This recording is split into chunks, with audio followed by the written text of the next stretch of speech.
আসসালামু আলাইকুম, সবাইকে স্বাগত জানাচ্ছি এখনকার বাংলা সংবাদে। প্রথমেই সংবাদ শিরোনাম। শুরুতেই জানিয়ে দেব, যে কারণে উপসাগরীয় অঞ্চলের অন্যতম ধনী দেশে পরিণত হতে পারে ইরান। এরপর জানিয়ে দিব, তুরস্কের কাছে $700 মিলিয়ন জেট ইঞ্জিন বিক্রির পথে ট্রাম্প প্রশাসন। তারপর জানিয়ে দেব, ওয়াটারগেট নয়, নিক্সন ডিপ স্টেটের শিকার ভ্যান্স।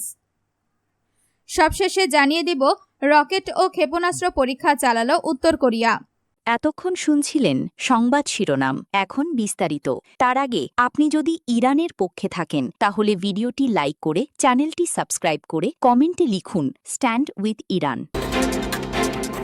যে কারণে উপসাগরীয় অঞ্চলের অন্যতম ধনী দেশে পরিণত হতে পারে ইরান। 4 দশকের বেশি সময় ধরে চলা মার্কিন নিষেধাজ্ঞা শিথিল হওয়ার ফলে ইরানের অর্থনীতিতে বড় ধরনের পরিবর্তনের সম্ভাবনা তৈরি হয়েছে। বিশেষজ্ঞদের মতে এই নীতি দীর্ঘমেয়াদে বহাল থাকলে তেল রপ্তানি, বৈদেশিক মুদ্রা আয় এবং নতুন বিনিয়োগের সুবাদে আগামী 1 দশকের মধ্যেই ইরান পারস্য উপসাগরীয় অঞ্চলের অন্যতম ধনী রাষ্ট্রে পরিণত হতে পারে। 22 জুন যুক্তরাষ্ট্রের ট্রেজারি বিভাগ 60 দিনের জন্য ইরানের অপরিশোধিত তেল উৎপাদন, বিক্রি ও সরবরাহের ওপর নিষেধাজ্ঞা থাকা শিথিলের ঘোষণা দেয়। এর ফলে মার্কিন কোম্পানিগুলো সরাসরি ইরানের তেল কিনতে পারবে, ডলারের মূল্য পরিশোধ করতে পারবে এবং আগে কালো তালিকাভুক্ত ট্যাঙ্কার থেকেও তেল সংগ্রহের সুযোগ পাবে। বিশ্লেষকদের মতে 1979 সালের পর এই প্রথম এত বড় পরিসরে ইরানি তেলের ওপর বিধিনিষেধ কার্যত শিথিল হলো। ইরানের ওপর যুক্তরাষ্ট্রের তেল নিষেধাজ্ঞা শুরু হয় 1980 সালে। পরে 2010-এর দশকে আরও কঠোর সেকেন্ডারি স্যাংশন আরোপ করা হয়,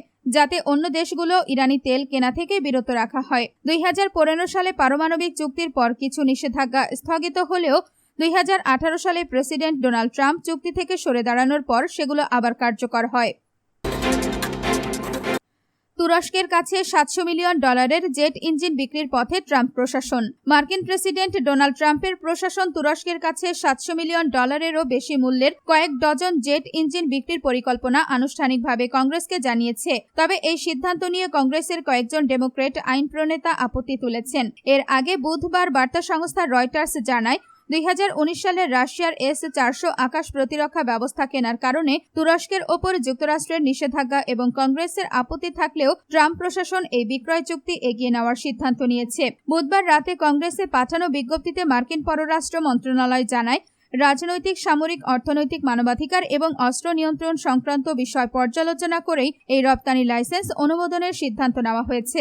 আগামী মাসে আঙ্কারায় অনুষ্ঠিতব্য ন্যাটো সম্মেলনের আগে এই পদক্ষেপকে তুরস্কের প্রেসিডেন্ট রিসেপ তাইয়েপ এরদোগানের প্রতি সদিচ্ছার বার্তা হিসেবে দেখা হচ্ছে। ট্রাম্প এরদোগানকে যুক্তরাষ্ট্রের গুরুত্বপূর্ণ মিত্রদের একজন হিসেবে বিবেচনা করেন। কংগ্রেস চাইলে আগামী 15 দিনের মধ্যে যৌথ প্রস্তাব এনে এই বিক্রয় চুক্তি আটকে দিতে পারে। তবে সেটি কার্যকর করতে হলে প্রতিনিধি পরিষদ ও সিনেট উভয় কক্ষের অনুমোদন প্রয়োজন হবে। এমনকি বিল পাশ হলেও প্রেসিডেন্ট ট্রাম্পের ভেটো দেওয়ার ক্ষমতা রয়েছে।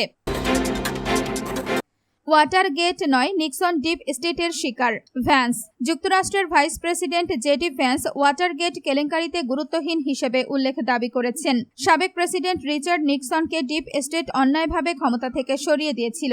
একই সঙ্গে তিনি নিক্সনের রাজনৈতিক পরিস্থিতির সঙ্গে বর্তমান প্রেসিডেন্ট ডোনাল্ড ট্রাম্পের অভিজ্ঞতার মিল খুঁজে দেখান। ক্যালিফোর্নিয়ার Richard Nixon presidential library and মিউজিয়ামে বৃহস্পতিবার 25 জুন দেওয়া বক্তব্যে ভ্যান্স বলেন, ওয়াটারগেট যদি আজ ঘটত তাহলে এটি হয়তো 12 ঘন্টার একটি সংবাদে সীমাবদ্ধ থাকত।